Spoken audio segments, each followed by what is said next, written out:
Me fascina conversar acá en Aprender de Grandes con artistas. Y hoy voy a tener el lujo de conversar con un artista que admiro muchísimo. Él es Tommy Mayer-Wolf. Es músico, arreglador, director, un montón de cosas relacionadas con la música. Y en los últimos años también miembro, ni más ni menos que de Lelutier. Estoy seguro que la conversación va a estar espectacular. Disfrútenla tanto como yo estoy seguro que la voy a disfrutar. Esto es Aprender de Grandes, el podcast donde comparto lo que aprendo mientras intento aprender durante toda la vida y lo que converso con gente que admiro. Hola Tommy. Cherry, ¿cómo estás? Bien, vos. Un lujo y un placer que estés acá. Como te anticipé, quiero hacerte una pregunta grande y que después la conversación tome vida propia. Me gustaría saber qué aprendiste en todo este mucho tiempo de hacer música, de componer, arreglar, dirigir, interpretar, enseñar música. ¿Qué aprendiste? Primero, que nunca se deja de aprender, ¿no? Sigo aprendiendo. De hecho, ayer tuve una clase relacionada con la música porque a mí me encanta seguir formándome, seguir aprendiendo. Creo que es algo que nunca dejamos de hacer. Segundo, administrar los tiempos, ¿no? Se dice que la música es el arte de combinar los horarios, ¿no? Entre ensayos y diferentes disciplinas relacionadas con la música y funciones los fines de semana, las noches, bueno, las giras, demás. Aprendí a trabajar con las personas, a entender el valor que tiene el trabajo con las personas. Yo, cuando empecé en la música, decidí ir por el camino de la música más que está relacionado con el vínculo, con los vínculos, con trabajar con otras personas, con dirigir bandas, orquestas, coros. Eso es lo que me fascina a mí, ¿no? Quizás el trabajo más solitario por ahí que tiene a veces la música, como ser quizás intérprete, sesionista, que está buenísimo. Pero yo decidí vincularme más con las personas. Entendí el valor que tiene eso, entendí lo lindo que es trabajar con gente. Aprendí que hay que ser flexible, que la música es muy cambiante, como todo, pero que la música de hoy en día hay que estar dispuesto a cambiar, hay que estar dispuesto a adaptarse a las nuevas modalidades, a las nuevas tecnologías.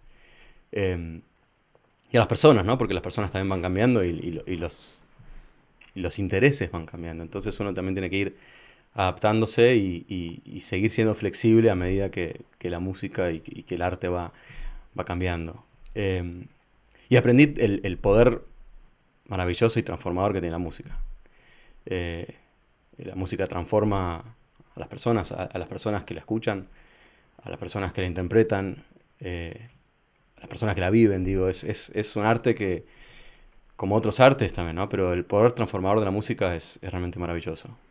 Bueno, me encanta todo y quiero meterme en cada una de esas cositas que dijiste. Esto último, a mí me parece increíble porque no lo entiendo, ¿no? O sea, es fascinante cómo la música emociona, te transporta, te transforma, de una manera que no termino de entender por qué, ¿no? Hay como cierta magia alrededor de eso.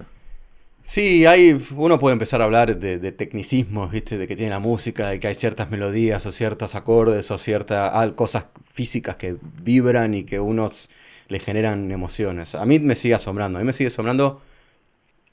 en mí como yo me sigo emocionando de cosas que por ahí escucho y escuché y vi y viví y me sigo emocionando y me siguen pasando cosas, músicas que, de nuevo, que escucho por enésima vez y cuando las escucho sigo teniendo un cosquilleo. Claro.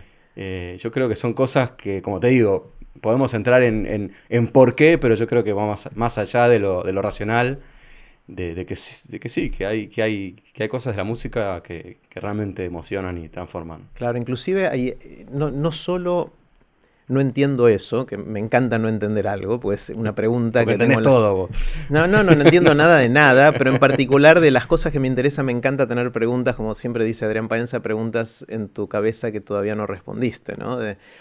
Eh, pero hay un aspecto de la música que me llama mucho la atención y es esta sensación de que podemos volver a escuchar lo mismo, que vos lo mencionaste recién, un montón de veces, que nos sigue generando un montón de impacto. Vos sí, yo vengo más del mundo de la palabra, ¿no? De las charlas TED y de conversaciones así y todo eso, y me da un poquito de envidia iba a decir sana envidia, pero no es muy sana, de cómo la gente va a escuchar la misma canción que le gustó 100 veces o más, pero no escucha la charla TED más de una, dos. Bueno, yo sí, pero la mayor parte de la gente no.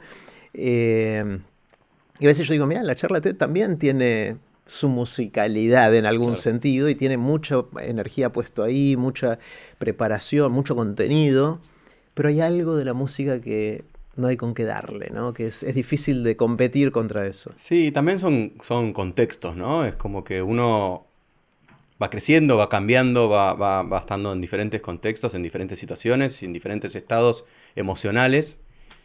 eh, y la música puede ser muy diferente dependiendo de Mm, uno en ese estado y en ese contexto en el que está.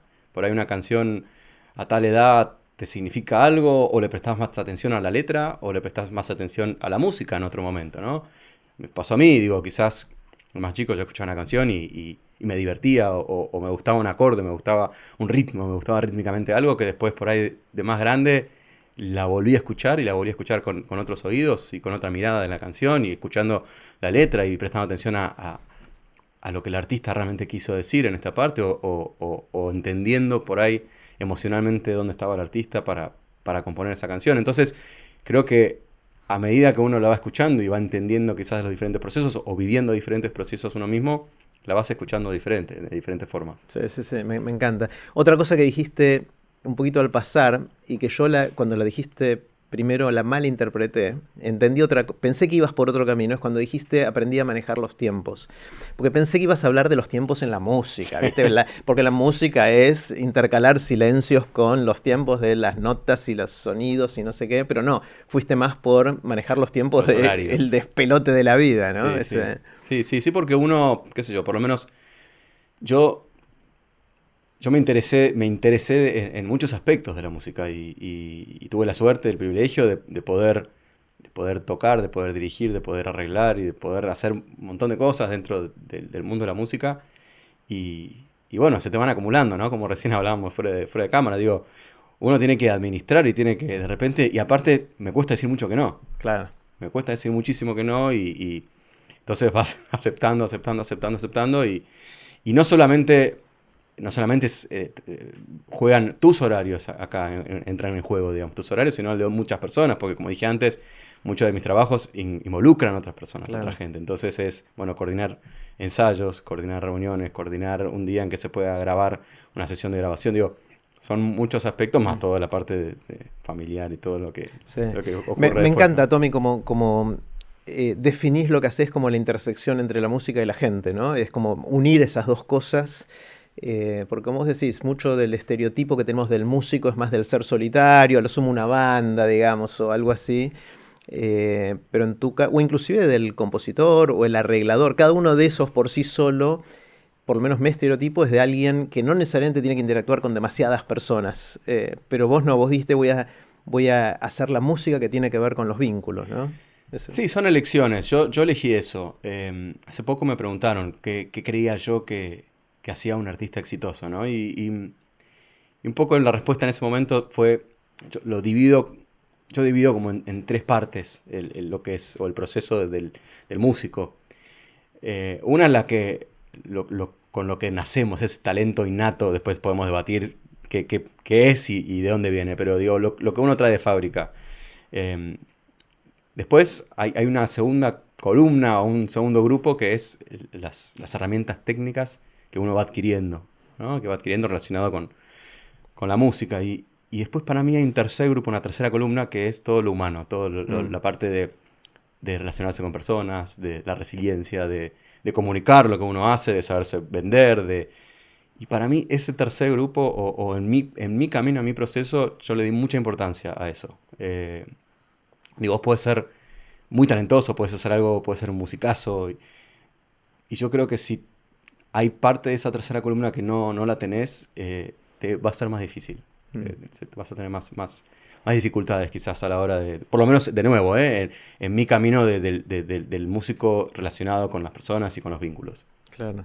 Entonces, lo que traes de fábrica es la primera. La segunda, ¿cuál Las era? herramientas técnicas. Herramientas técnicas que esas las Las vas aprendés. aprendiendo y nunca las dejas de aprender. Claro. Y lo último es la gente. ¿Y dónde entra en toda esa ecuación la Bueno, creatividad? eso te iba a decir. Después, creatividad para mí Atraviesa todo eso. atraviesa todo.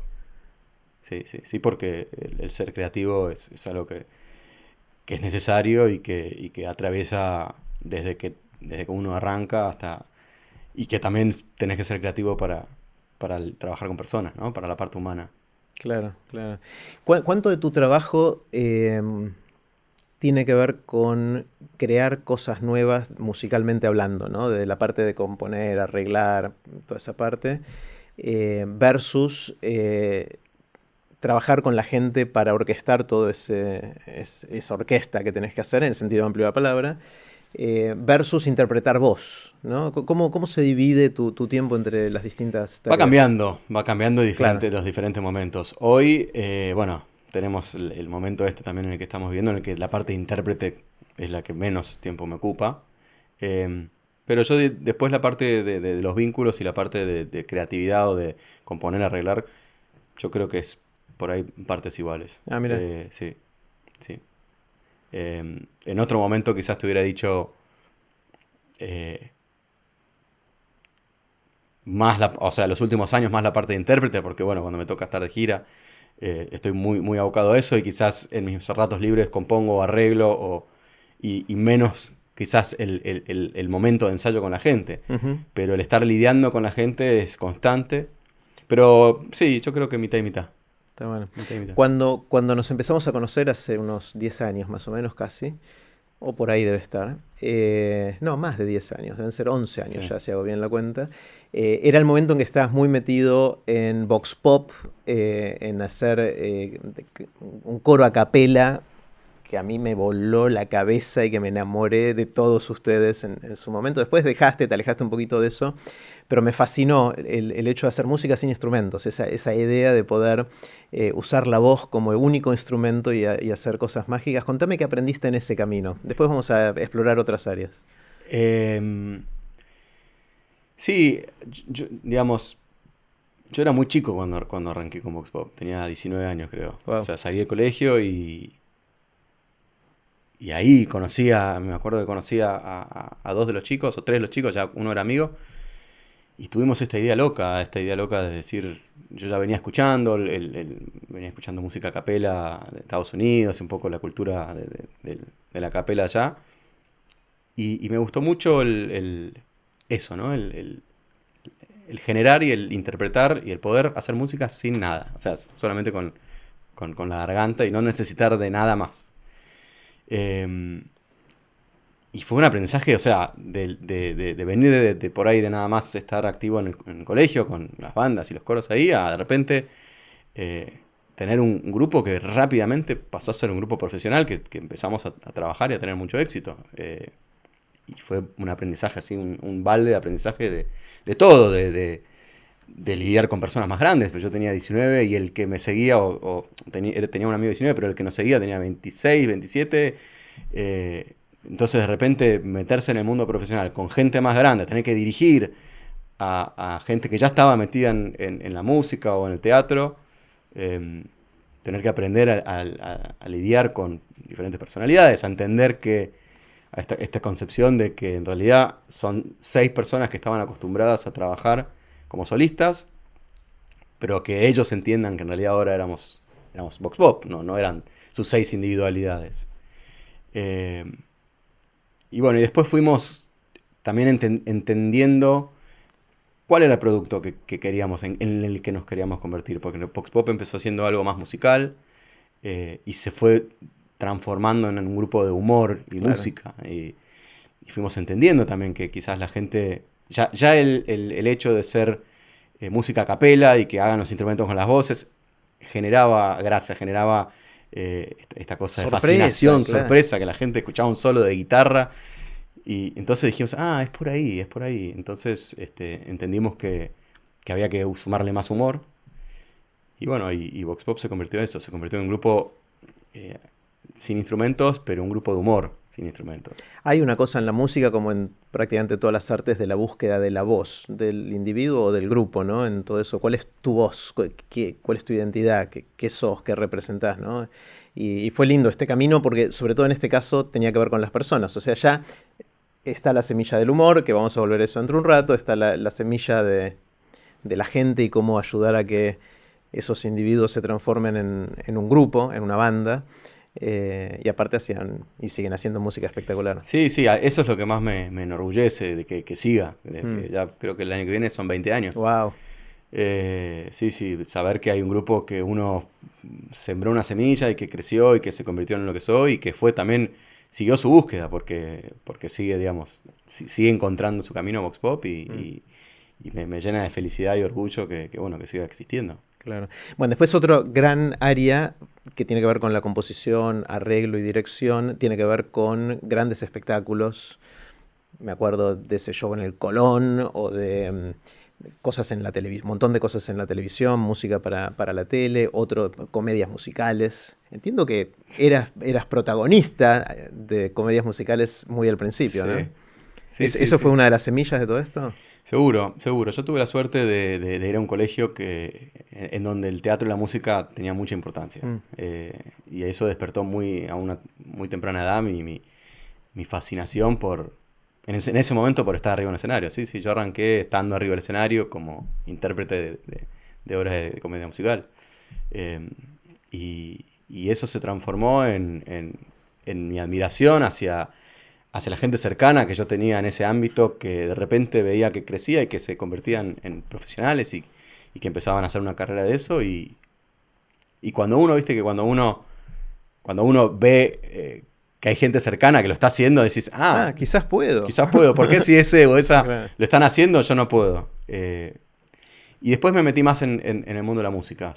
Empecé con los arreglos, o sea, piano desde muy chico, piano desde los 4 o 5 años que empecé a tocar el piano, que yo me acuerdo vagamente, pero que la historia cuenta que mis hermanos tomaban clases en casa y que yo me sentaba ahí al lado del piano a escuchar la clase, y cuando se iba la profesora y terminaba la clase yo me sentaba y repetía, tocaba todo lo que habían estudiado ellos. Y así, bueno, empecé a tocar el piano de chico y esa mezcla de empezar a cantar y a ser intérprete con tocar, me empecé a acompañar, empecé como yo a soltarme más con el instrumento.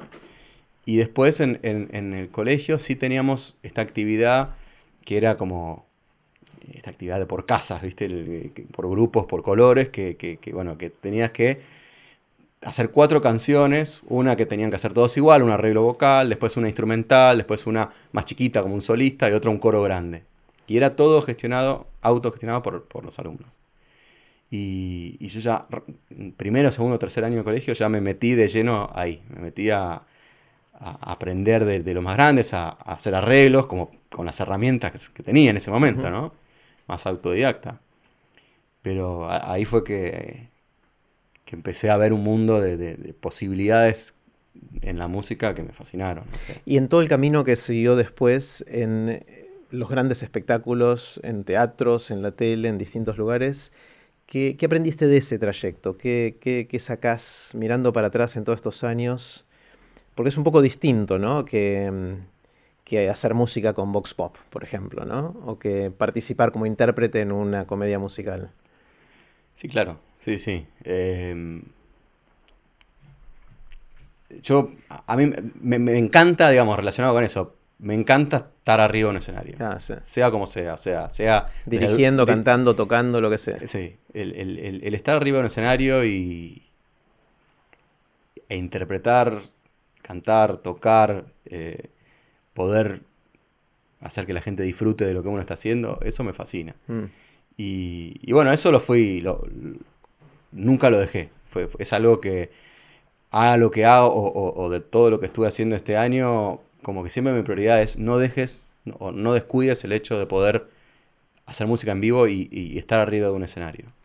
Después cuando hay proyectos televisivos quizás es donde uno por ahí toma un descanso de eso, pero igualmente a mí me gusta involucrarme mucho, aunque sea un proyecto televisivo de composición y arreglos, me gusta como involucrarme desde la parte de intérprete, de trabajar muy de cerca con los intérpretes para tratar de que la conexión de lo que yo hago y lo que ellos después interpretan esté muy, muy cercana.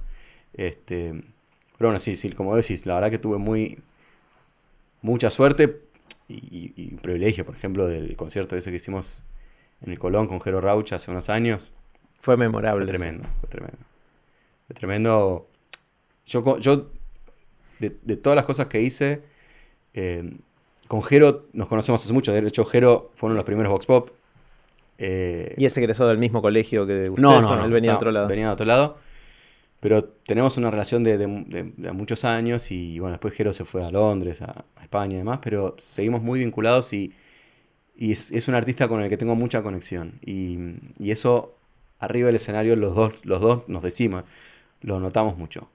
Por ahí estamos años, en cada uno en la suya, pero después hacemos un concierto y vibramos en un lugar muy cerca y en el Colón, bueno, ¿no? Fue la primera vez que dirigí en el Colón, después tuve la suerte de dirigir otra vez, pero esa vez fue realmente memorable y fue muy, muy emocionante por lo que genera Jero en la gente, realmente, más allá del lugar y ver un Colón lleno, ¿no? Pero lo que genera Jero en la gente es tremendo. Está buenísimo. Ya pensando en los últimos ya varios años, como que se abrieron dos campos nuevos, creo, o es la continuación natural. Hay dos formas de verlo, ¿no? O dos nuevos o dos continuaciones naturales lo que venías haciendo. Uno tiene que ver con Lelutier, obviamente, y el otro con enseñar, ¿no? Y los proyectos educativos en los que te fuiste involucrando. Contame un poquito de cada uno y de qué aprendiste en el camino. Bueno, a ver, Lelutier... no sé hasta cuándo tenés vos, pero podemos hablar. Pero hablemos todo, pues Lelutier, o sea, Lelutier marcó mi vida como poca. Creo que Kino puede competirle a Lelutier en cuanto a la huella que dejó en mi vida creciendo con. Mira, yo te puedo hablar de Lelutier un montón. No sé si tanto, pero tengo, qué sé yo, ahí. Yo iba al Teatro Coliseo. Al último balcón de arriba, porque era lo que podíamos pagar. Íbamos con mis viejos, mis hermanos, y yo me llevaba el grabador trucho, que no se podía, claro. Yo era un delincuente, y los grababa, no porque quería vender ni nada, yo quería quedarme con eso que pasaba ahí, con esas risas. Y hay, de uno de los shows, que es Muchas Gracias de Nada, Lelutier hace Muchas Gracias de Nada, en ese show hay una parte que es la kermés de los sábados, la tanda creo que se llamaba oficialmente, sí. Hay un momento en el cual dicen, era un juego que estaban jugando y dicen, el que piensa pierde, ¿sí? Y en ese momento mi vieja, que estaba sentada al lado mío, pega un alarido, pero un alarido así gutural y animal, de una risa desenfrenada que quedó en ese cassette grabado en no sé qué año habrá sido eso. Y que para mí es la risa de mi vieja. Entonces, para mí, Lelutier, entre otros millones de cosas, es la risa de mi vieja. Que por suerte mi vieja está bien todavía y se sigue riendo igual, pero eso me marcó muchísimo. Y te puedo nombrar no solo las experiencias de ir a ver Lelutier y de reírme, sino también de cómo me dio lenguaje y cómo los chistes de Lelutier vuelven. Sí, claro. Vuelven y cosas que me pasan en la vida las asocio. Ven María, el destino me ha privado, no me acuerdo ya en los detalles, pero me sabía los diálogos de memoria, con dura mano en mi inspiración musical. Ven juglar, te imploro, ponle música a mis encendidos versos de amor a María, o algo así era, ¿no? Más o menos por ahí. Muy bien, muy bien. Entonces, bueno, perdón, apretamos la tecla de Lelutier y yo me empiezo a también que Lelutier es eso, creo que acompañó a muchas familias. O sea, esto que me decís vos, en estos últimos 6 años desde que entré, todas las personas con las que me encuentro y tienen esto para decirme como vos de Lelutier. No, Lelutier íbamos de viaje en la ruta, escuchábamos los cassettes y es algo que ya se instaló en la cultura argentina, en la historia de la cultura argentina y latinoamericana, porque vamos a otros países. España también, y ¿no? España, y trasciende generaciones, y es eso de gente que iba con sus padres o sus abuelos al teatro y veían a Lelutier y hoy van con sus hijos y y es maravilloso. Realmente es algo que todavía me cuesta digerir, digo, me cuesta, en el buen sentido obviamente, de entender, ¿no? El privilegio y muchos a veces me dicen, pero es como un sueño que se te cumplió. Y la verdad que no, la verdad. Ni siquiera soñabas que Porque no era posible. soñabas, Claro. claro, no. Cuando yo empecé en el mundo de la música y del teatro, no decís quiero ser un luthier, quiero estar en el luthier, porque el luthier era ellos. Claro, no era, pues que es como decir quiero ser un Beatle. Claro, sí, exactamente. Eso. Es como que no hay lugar. Sí, por ahí me encantaría formar parte de una banda que sea como el luthier o que haga humor. Bueno, un tributo. Claro, un tributo. Lo más cerca que estuve fue estar con Vox Pop, hacíamos música y humor, ¿no? Pero de ahí a pensar en estar en el luthier, y claro, yo también iba al teatro y también los veía y también me reía y mis padres me llevaban y me mostraban los cassettes. Y bueno, de repente estar en este lugar, en estos zapatos que tienen esta responsabilidad, ¿no? Porque es muy lindo y como siempre decimos nosotros, pasó a ser un estilo de vida. O sea, Claro. estar en el luthier es un estilo de vida, es estar de gira, es estar con tus compañeros mucho tiempo, es la risa, es esto, es los fans, porque vas a Colombia, a México, a Chile, vas a todos lados y llenás estadios y después viene la gente y se quiere sacar fotos y es como es llegar de 0 a 100 en nada, ¿no? Claro. En no nunca pensar o no pensar en la posibilidad de estar ahí, a estar ahí y entrar en un grupo de 50 años, ¿no? De repente entraste a una institución de 50 años y bueno, después tenés que estar ahí, tenés que jugar al tenis con Marona, con López Pucho, con Munsto, con Núñez Cortés, digo, tenés que estar ahí. Y bueno, sí, soy un privilegiado y lo disfruto muchísimo. ¿Cómo funcionó eso? ¿Ellos te llamaron, hubo una audición, una convocatoria? ¿Cómo fue el tema de pensar en las próximas generaciones de Lelutier? En el 2015, cuando Daniel Rabinovich ya no estaba haciendo funciones porque estaba enfermo, Lelutier, que tenía 2 reemplazantes en ese momento, Tato Turano y Martín O'Connor, ellos pasan a ocupar el lugar de Daniel. Imagínate lo que era Daniel, que necesitó dos personas. 2 personas para reemplazarlo. Y ahí hacen una audición, hacen una convocatoria y me llama Lino Patalano, con quien yo ya había trabajado. Y también, viste, ahí siempre hablo con Lino porque cuando me llamó, yo medio que fui como medio indiferente porque no entendía. Me llama Lino y me dice, hay un casting para el reemplazante de Lelutier, ¿te interesa? Yo... Equivocado. Pues claro, como Lino está seguro que querías hablar conmigo. Porque aparte en ese momento tenía 32 años. No me cerraba la idea de que piensen en mí para ese lugar. Y medio que corté y dije, fui medio mala onda. No le mostré mucho entusiasmo, claro. No fui muy efusivo. Pero sí, bueno, después hice el casting, les gusté. Y quedamos ahí, yo como reemplazante de los músicos y Roberto Antier de los actores. En ese momento el sexteto que quedó en ese momento eran 4 más haciendo los roles más musicales, López Pucho, Marona, Núñez Cortés y Tato Turano, que ocupó el lugar más musical de Daniel. Entonces yo tuve que aprenderme esas 4 partes, esos 4 tracks. O sea, eras reemplazante de ellos 4. Reemplazante de ellos 4. O sea, era más trabajo que cualquiera de esos 4 porque tenías que saber todos los roles. Totalmente. Es más trabajo eso que ser fijo. De hecho, cuando después quedé años después estable, es como que un alivio, ahora tenés tu rol, claro. No, y además eran 3 espectáculos, porque en ese momento, digamos, Lelutier tiene un espectáculo en Argentina, el espectáculo anterior en España, y quedaban unas funciones del Chis, que eran 2 espectáculos atrás, que se estaban haciendo. Entonces fueron 3 espectáculos, 4 tracks. Qué locura. Mucha instrumentos con instrumentos nuevos, ¿no? Porque aparte del piano, la guitarra, el bajo, todos los instrumentos formales que conocemos, después están todos los informales. Pero en ese momento hacías música principalmente, no actuación y humor. No, actuación y humor siempre. Eso todos hacen. Pero por ahí en ese momento Marcos y Martín era más la parte actoral, más como los actores, y los otros 4 los que interpretaban los instrumentos. Claro. Así que aparte también, fui a hacer una audición el 20 de junio y el 25 de julio, el 7 de julio ya estaba ahí haciendo mi primera función, así que fue todo muy rápido. Qué locura, qué locura. Y entonces fueron hasta que empezó la pandemia años de estar de gira gran parte del tiempo, Sí, ¿no? sí, sí, porque eso fue 2015 hasta marzo del 2020 que estábamos en España cuando nos agarró la pandemia. Y ahora que tenés el rol fijo era el que solía tener quién. Carlitos Núñez Cortés. Sí, él se retiró en el 2017 y me ascendieron. Claro, claro, Pasé a ocupar directamente su track con algunas cositas cambiadas, pero sí. claro.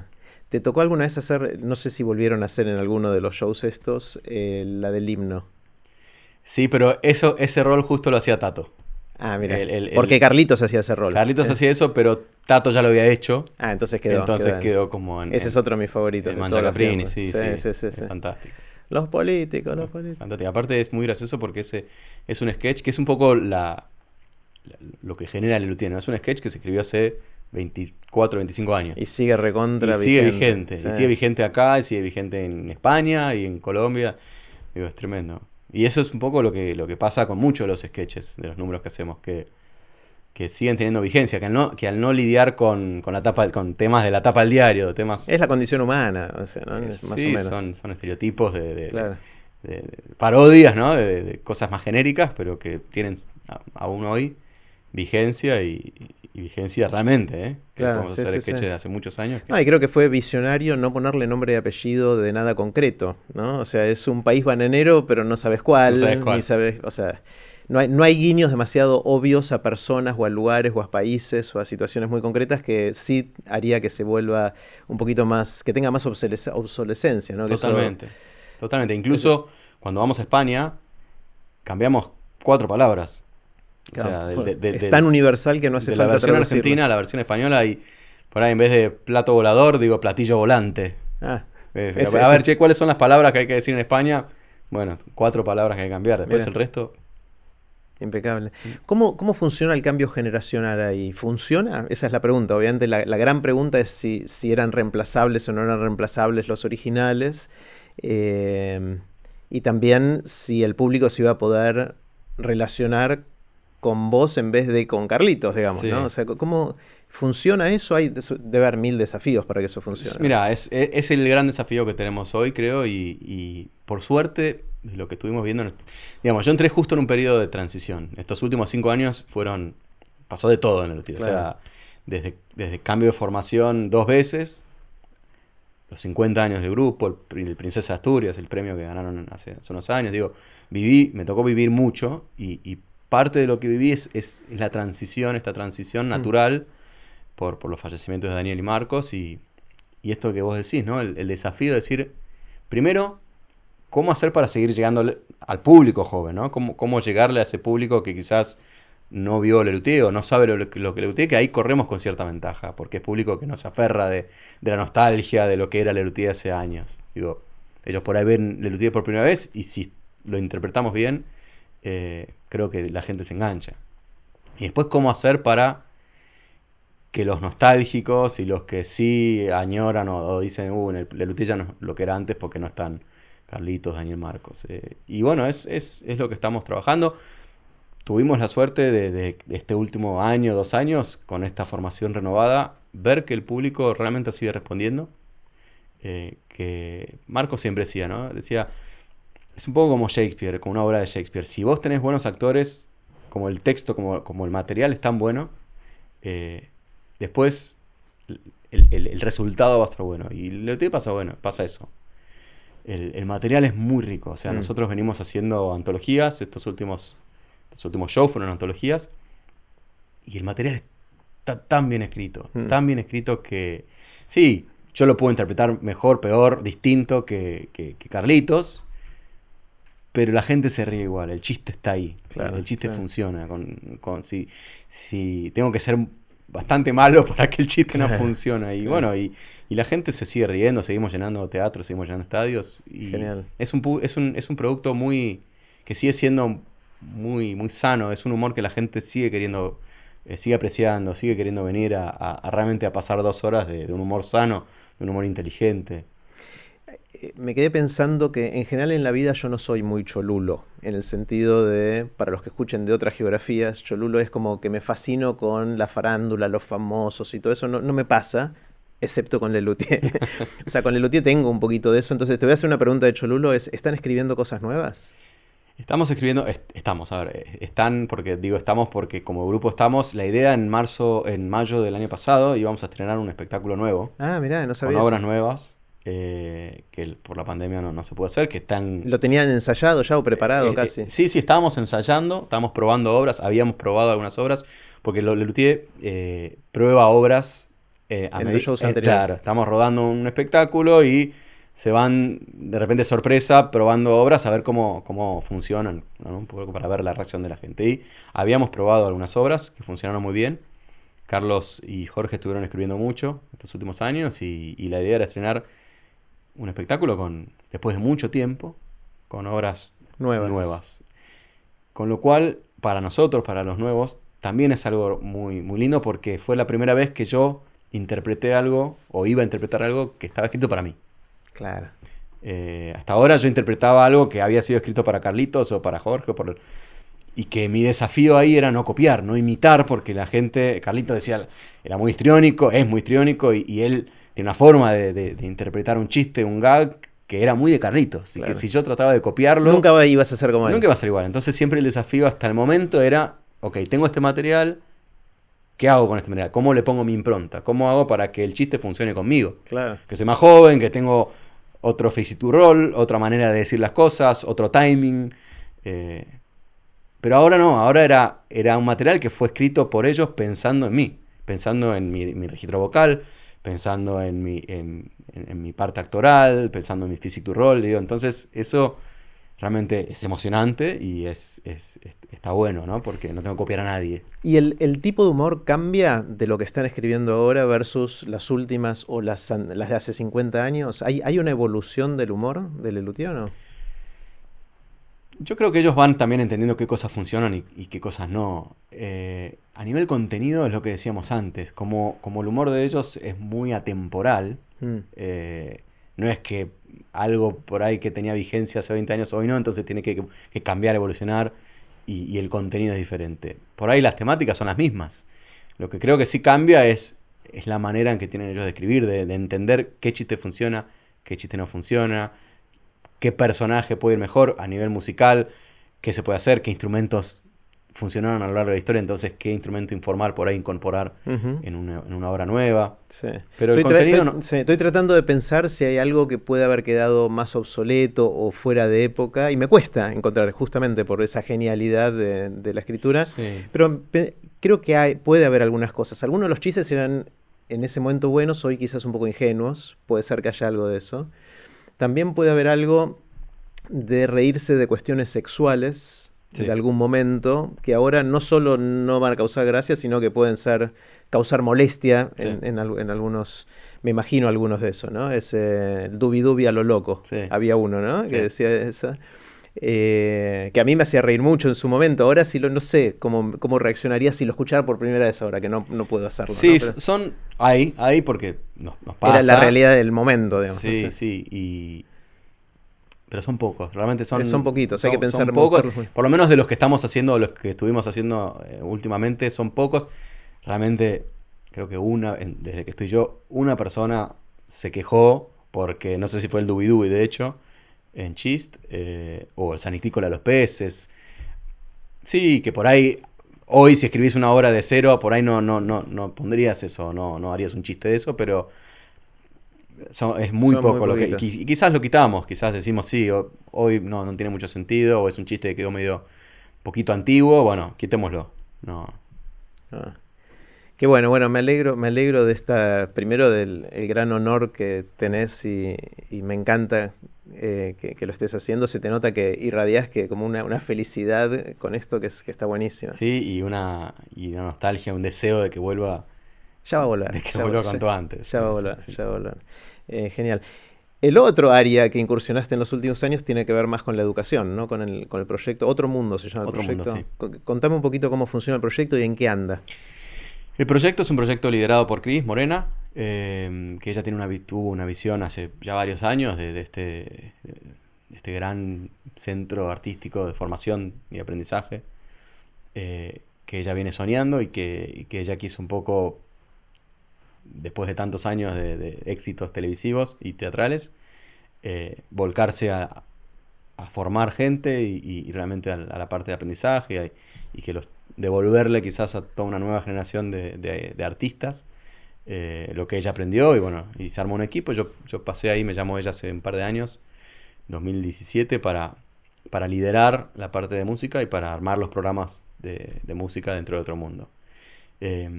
Hoy por hoy es un espacio espectacular, tremendo. ¿Es un espacio para chicos de qué edad? Es un espacio para chicos de 8 años, desde los 8 años hasta adultos. Y tiene varios programas. Un programa de 8 a 17 años que es una vez por semana, donde los chicos y chicas van dependiendo de la disciplina que eligen, puede ser o artes escénicas, o artes audiovisuales, o artes musicales, una vez por semana a nutrirse del espacio y de profesores, nosotros llamamos guías, especialistas, especiales en esa disciplina para formarse y para acompañar la escuela, el proceso de formación más tradicional con algo artístico. O sea, son chicos que van a su primaria, su secundaria y esto lo hacen aparte. Lo hacen aparte, exactamente.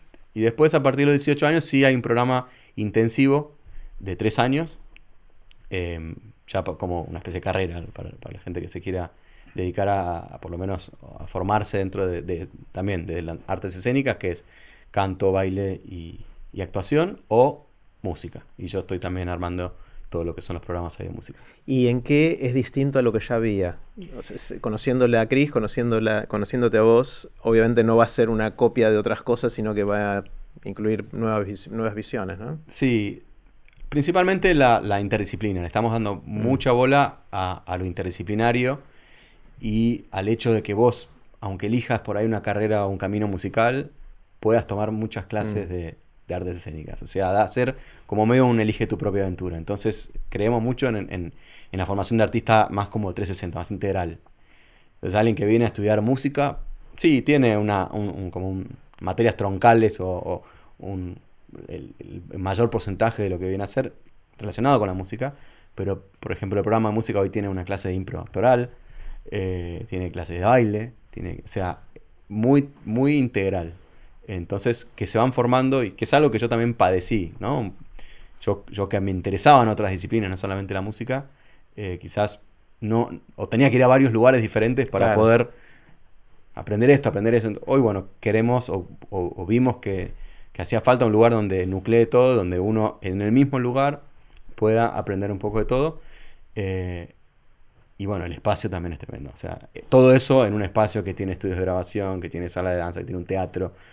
Entonces, bueno, ese estímulo también de infraestructura, poder aprender en un lugar como ese realmente es algo diferente. Es como era Fama la película, ¿no? Me hace acordar mucho. No sos el primero que me lo dices. Mirá, sí, o sea, es la asociación, a los que habíamos visto esa película en su momento, parece la asociación natural, ¿no? Sí. Y los chicos están fascinados.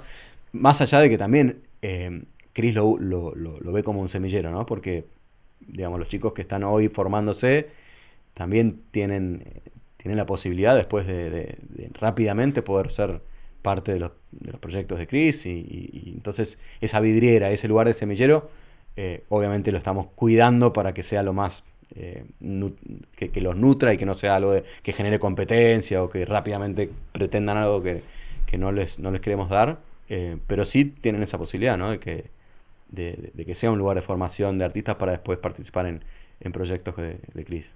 Tommy, ¿cómo se enseña música? Yo ni sé por dónde empezar a preguntarte esto. Mirá cuán perdido estoy, pero ¿cómo haces para enseñarle a un chico de 8 años o de 17 o un adulto música? Mirá, primero los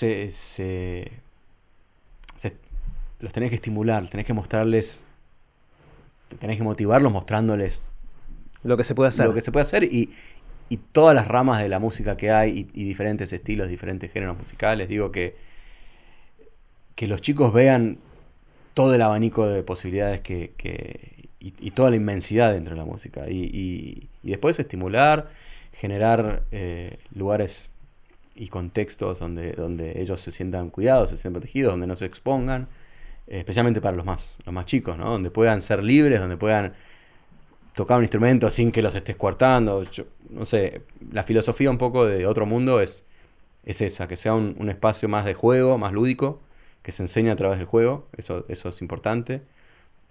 Cambió mucho eso en las últimas décadas, ¿no? Pero creo que nosotros generamos un espacio en donde se enseña a través del juego. O sea, no los pones a hacer solfeo durante 3 años antes de que empiecen a disfrutar. No. No. Obviamente hay una rigurosidad teórica en la parte de los adultos que buscamos y que realmente queremos que se formen desde la teoría y que ¿no? y que sea un programa Ujú. de excelencia académica desde el lugar que aprendan, que se lleven muchas herramientas. Pero siempre a través del juego, siempre a través del disfrute, siempre a través de la parte humana, ¿no? Volviendo a lo que decía antes, de que estén constantemente trabajando con otros, escuchando a otros, aprendiendo de otros. Ujú. Y el guía un poco es el responsable de generar ese ambiente para motivarlos y de estímulo y mostrarle todas las cartas, poner todas las cartas sobre la mesa para que los chicos sepan qué hay, ¿no? Dentro de esta inmensidad que es la música. Así como te pasó lo del Lelutier, que fue algo que ni siquiera soñabas porque no creías que fuera posible, pensando hacia adelante, ¿qué otras cosas crees que te pueden pasar o te gustaría que te pasaran? Es buena pregunta. A ver, alguna obra mía que sea interpretada en algún teatro importante, digo, musical, por ahí. ¿Como el Colón? Como el Colón. Y No, ya pero digo pasó eso. algo personal, algo compuesto por mí. Ah, compuesto, bien. Alguna obra propia, Sí. interpretada. Es eso, es el orgullo, la sensación de sentir que llegaste a algún lugar cuando tu obra es interpretada en un lugar Sí, importante. sí, creo que eso por ahí es lo que... ¿Cuáles son los lugares importantes? ¿En el mundo? Sí. O sea, ¿en qué lugar qué es la ópera de Sydney o es Broadway o qué es? Sí, depende de lo que sea, ¿no? Depende de si es musical, si es una ópera, si es Claro. una obra sinfónica, pero qué sé yo trabajaba cuando yo viví unos años en Nueva York y trabajaba enfrente, al lado del Carnegie Hall y todas las mañanas pasaba con mi café, miraba, decía, No, todavía no está mi nombre ahí. no, falta mi nombre ahí, ¿no? Pero Claro. no tanto desde el lado de intérprete como sí desde el lado de una composición propia, ¿no? Obra de... eso creo que es algo a lo que me encantaría en algún momento. ¿Qué más? Eh, Porque esa ya la soñaste. O sea, ¿cuál es el equivalente de Lelutier que ahora ni siquiera pensás que es posible? Obviamente es casi una pregunta paradójica esta, ¿no? Porque te pregunto algo que no podés imaginarte y te estoy pidiendo que te lo imagines, pero... Sí. No sé, no sé. Sí, no sé si responde a tu pregunta, pero sí es algo que... Digamos, a mí realmente me gustaría, ahora que estoy más metido en la parte de educación, me gustaría dejar un legado, poder realmente influenciar nuevas generaciones, Está genial. que chicos, que hoy niños, digo, que se lleven algo algo de lo que yo les pueda dar como músico, como profesional dentro de la industria de la música, que cuando yo sea viejo o no exista, que gente piense en mí de alguna manera por algo que les dejé, algo que influí yo para que ellos sean mejores artistas o mejores personas. Eso como puede sonar un poco cliché, pero sí es eso, como dejar un legado, trascender, ¿no? Como trascender Está genial. y poder, nada, que la gente se lleve algo de lo que les di. Creo que era Sócrates, ¿no? El que decía que una de las mejores cosas que podemos hacer en la vida es escribir en las almas de otras personas, Sí. ¿no? Y de alguna manera es eso. Totalmente. Sí, sí. Genial. Aparte, eso, ¿no? Relacionado a lo que decíamos de lo transformador que puede ser la música. Yo hoy veo en los chicos que están en otro mundo, digo, como un simple, bueno, a vos te debe pasar mucho, pero como un concepto o algo que les transmitís o que les enseñás, cómo les deja una marca, ¿no? Y eso llevado, potenciado, es realmente puede transformar muchas vidas. Totalmente. Lelutier, sin ir más lejos, ¿no? Las vidas que, no sé si vidas, pero por lo menos esas 2 horas en las que la gente está ahí en el teatro, se olvidan de todo, se ríen. Mucha gente nos ha escrito diciendo, nos salvaste, estaba por ahí en un lugar muy oscuro y lo fui a ver y eso, ¿no? Es como hacer que la gente se ríe, que disfrute y que les cambie algo, ya ya es hermoso. Es increíble la potencia del luthier. O sea, no me estabas hablando y ya me acordé de Daniel atendiendo el teléfono del centro de atención al suicida. O sea, como que, Claro. o sea, esas imágenes que son, por ahí es la combinación de la potencia del contenido con la edad en la que me pegó y lo que me significó en mi vida, ¿no? Perdón que vuelvo a No, esta no, es que ecuación sí, emocional de eso, pero me impacta mucho. No hay muchas cosas en mi vida, por lo menos, que hayan tenido ese nivel de impacto. no, no, no, es tremendo. Y de nuevo, yo lo viví de espectador y lo vivo ahora desde el lugar de nuevo, desde un lugar más humilde, porque bueno, obviamente Jorge y Carlos y Marcos, digo, yo lo veía un poco como un outsider, ¿no? Claro. Como mirá lo que generan ellos, lo que generan en mí, lo que generan la gente, pero estando adentro y viendo lo que generan en el espectador y lo que nos dicen así como vos, Sí, sí, sí. miles y miles y miles que te escriben y que les cambiaste, y que lo que le generás, y que el padre, que el hijo, y ver las generaciones, y ver al abuelo con el padre, el hijo, en primera fila, decís, mirá el impacto y el poder que tiene esto que estamos haciendo, ¿no? Es espectacular. Tommy, quiero hacerte preguntas cortitas. Las preguntas son cortitas. Vos tomate el tiempo que quieras para responder. Y la primera es la del viaje en el tiempo.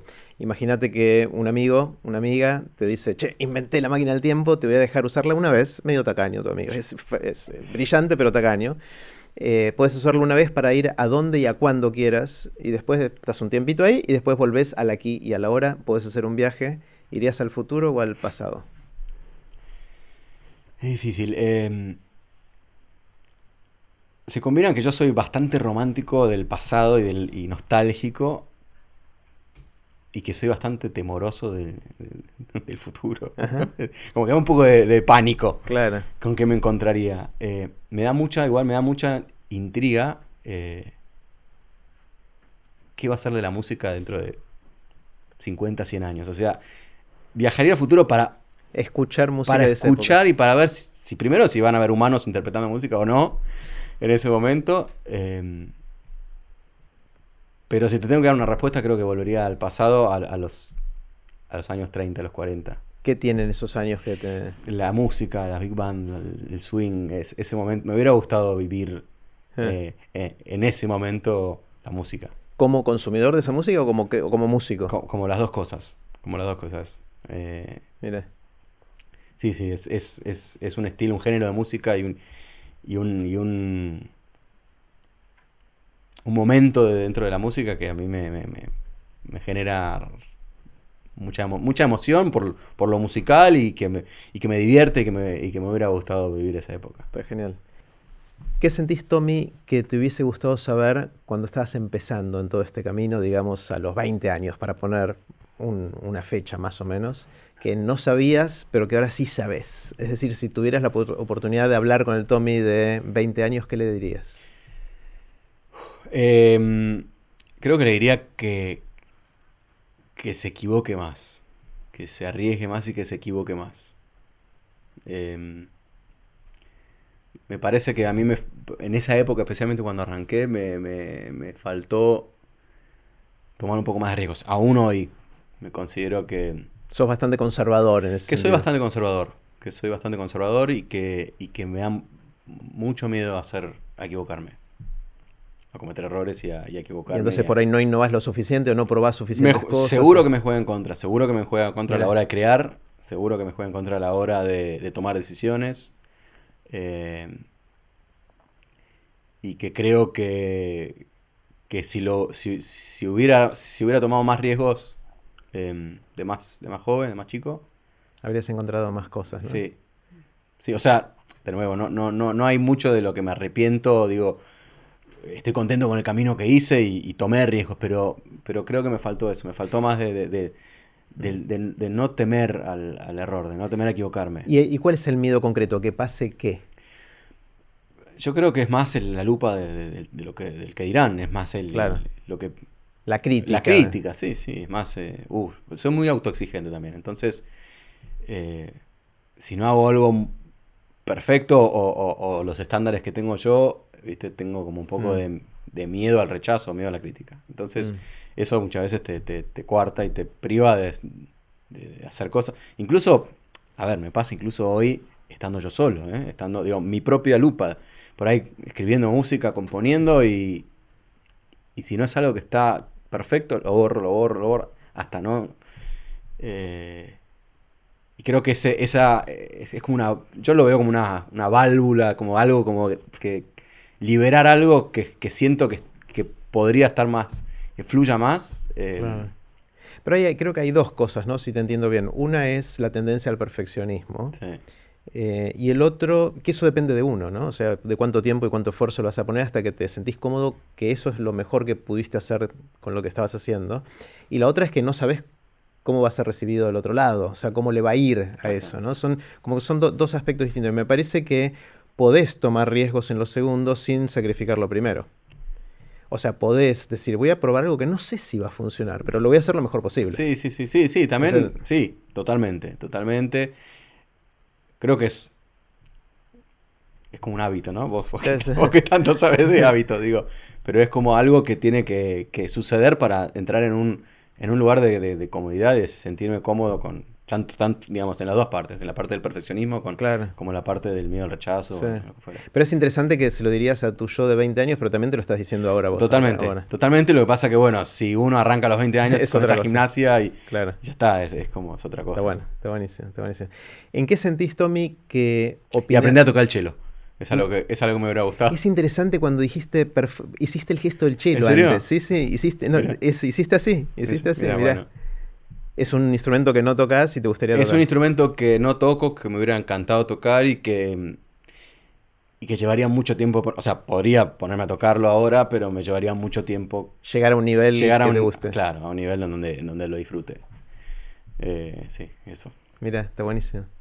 ¿En qué sentís, Tommy, que tenés opiniones que son distintas a la de la gente que te rodea? Puede ser un círculo más íntimo, más chiquito, un círculo más grande. ¿En qué pensás diferente?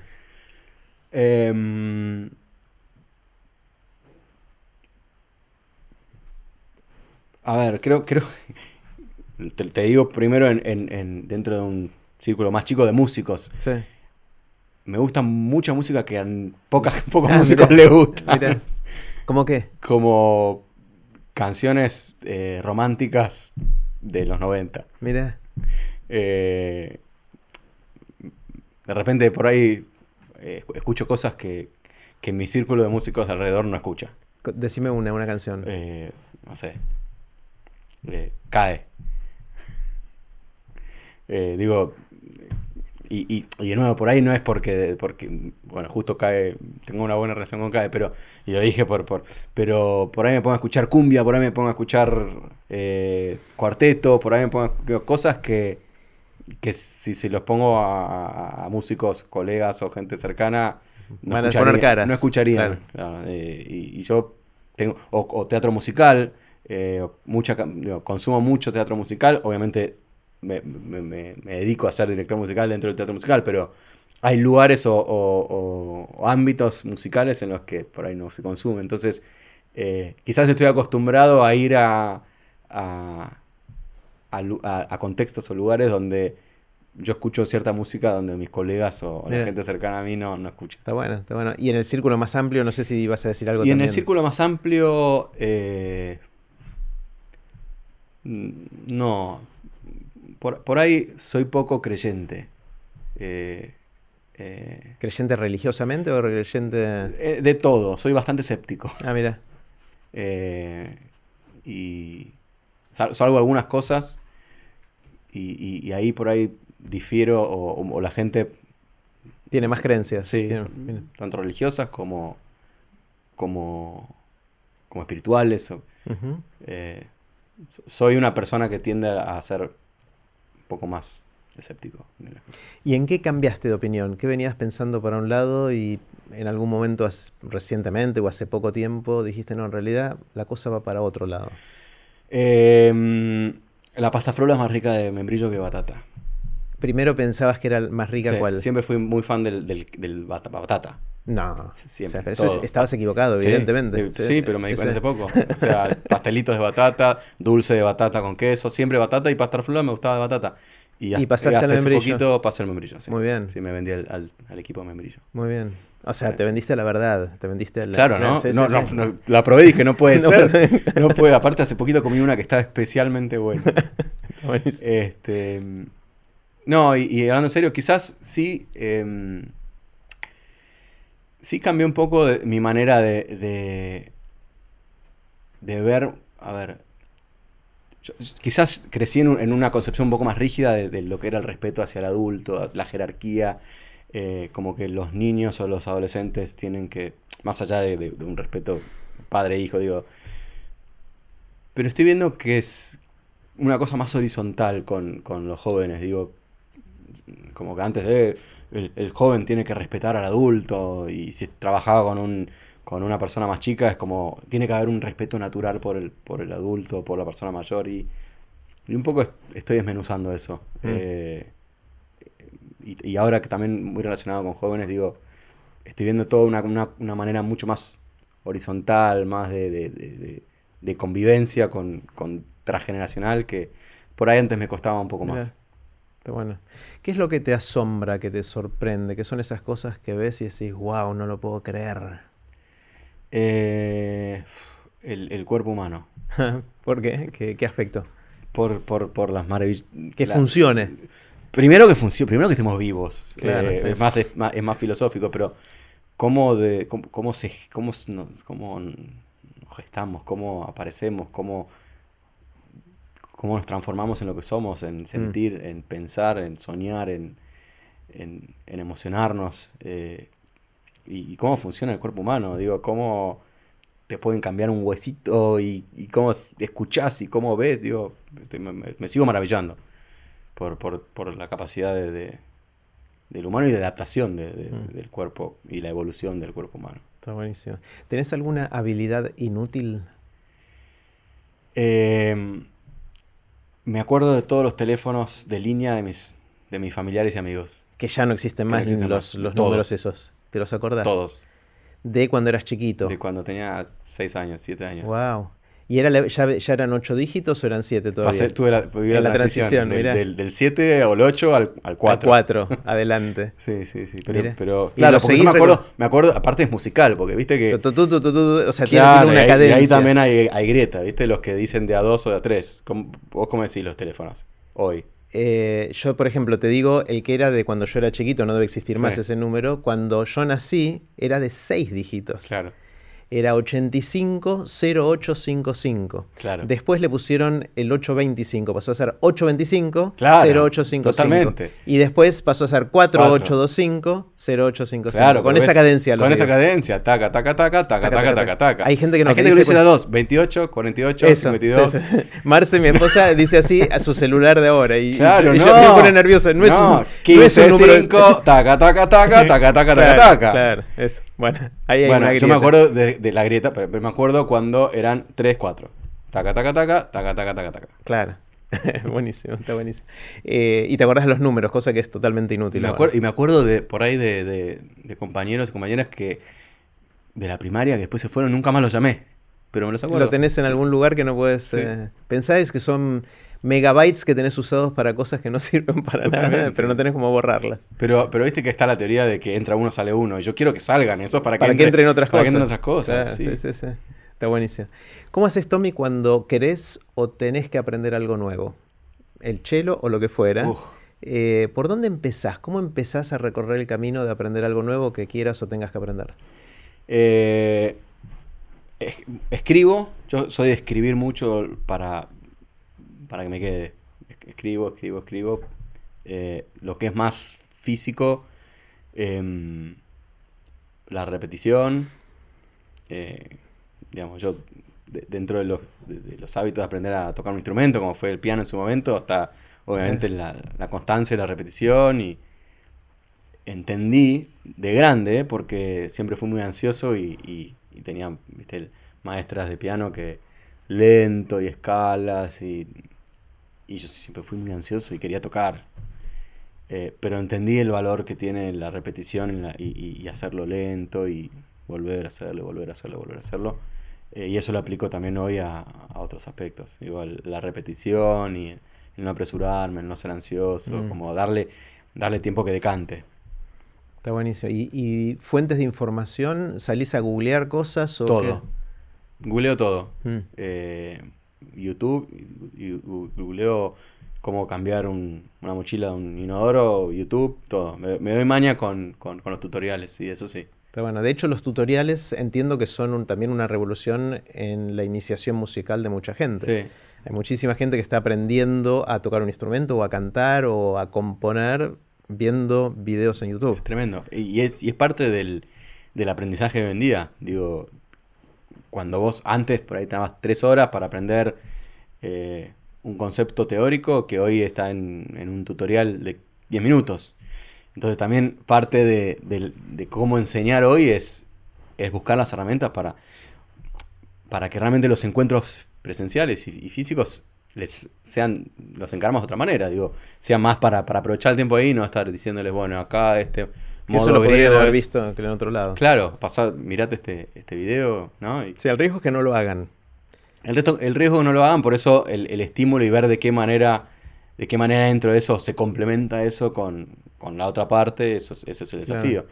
Pero sí, hoy está todo, está todo. Sí, cuando salió esta idea del aula invertida, ¿no? En la cual le decían a los chicos que vean la teórica, entre comillas, en su casa en un video, eligiendo quizás de distintos profes que explican lo mismo, Sí, el que más te guste, lo que fuera, y que después en el aula se iba a usar el tiempo para la interacción, que es donde realmente el rol del docente es más clave y más sí, irreemplazable, y que los chicos socialicen, interactúen entre sí y le den vida al contenido ese que total. estudiaron. Cuando salió toda esa idea estaba buenísima, pero el gran problema que había es que los chicos no veían el video en la casa, ¿no? Que había algo muy difícil de lo asincrónico, de asegurar que estén motivados para hacerlo. Sí, y especialmente en la música, y en la música, digo, en el arte, lo sincrónico y también el tema de la latencia, de estar todavía tecnológicamente es complicado. Entonces, La latencia para hacer un coro, por ejemplo, online. claro, para cantar, para hacer un coro online. De hecho, ensayar, nosotros tratamos con el luthier al principio, cuando volvimos cuando recién empezó la pandemia, para seguir un poco,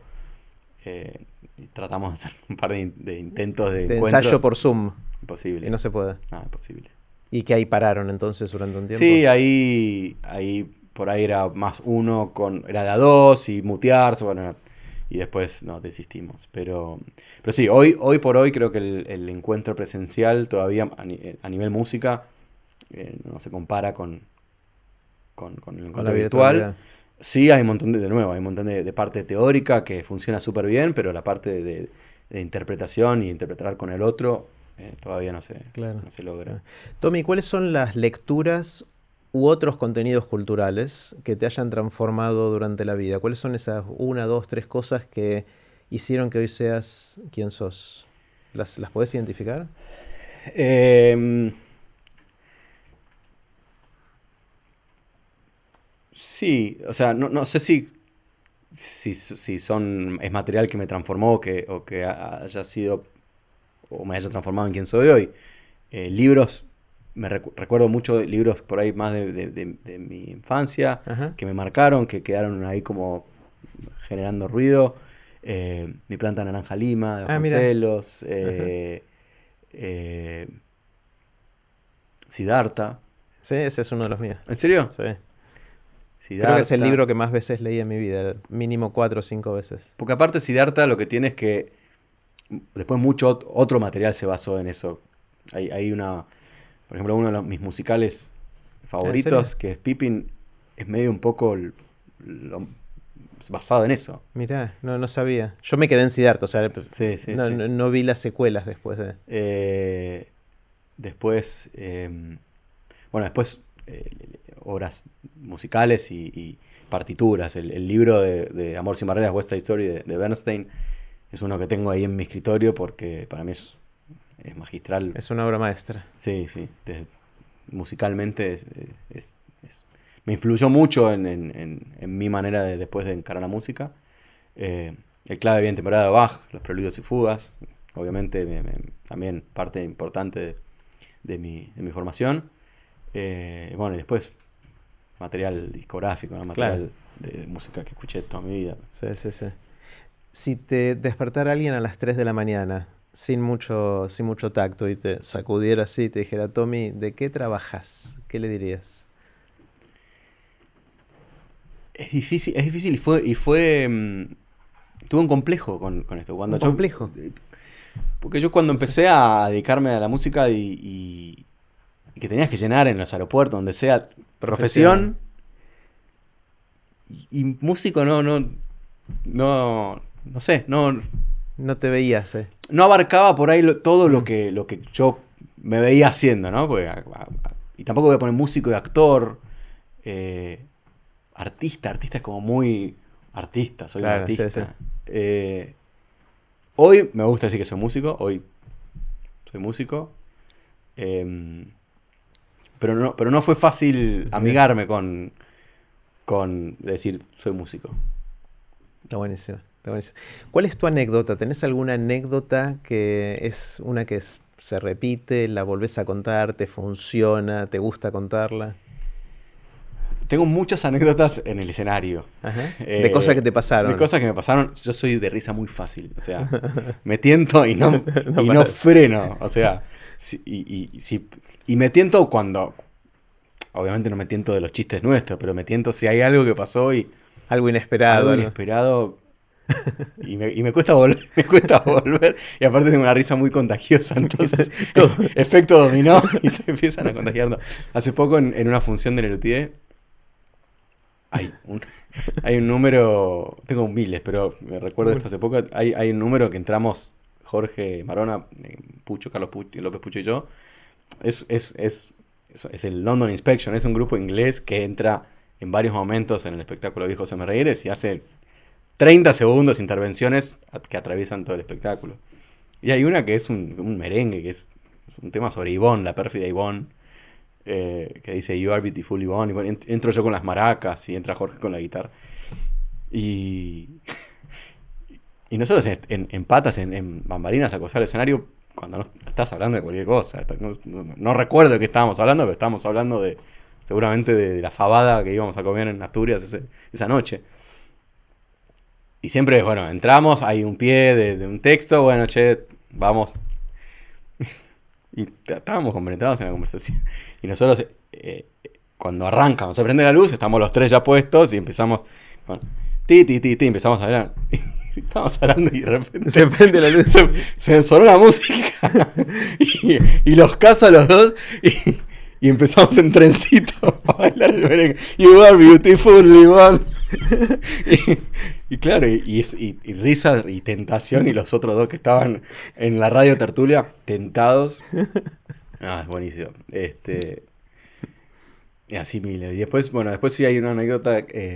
Yo cuando trabajaba en Nueva York, en el edificio, abajo, en el piso de abajo, había una peluquería que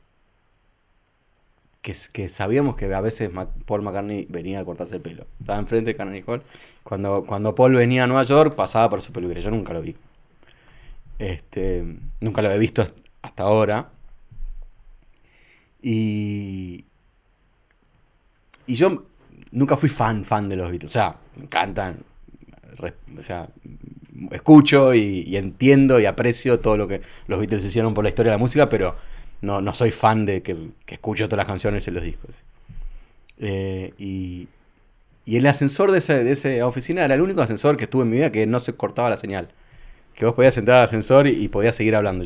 Nosotros trabajábamos en un quinto piso y en un cuarto piso estaba la peluquería. Y un día vengo hablando por teléfono, no sé qué, me subo al ascensor y aparece Paul. Y solo, ¿eh? Y estábamos los dos solos. Y yo estaba hablando. Y ¿Te quedaste? Y me quedé así con el teléfono. Y hola. Y yo en silencio. Y claro, el pibe veía que yo estaba con el teléfono.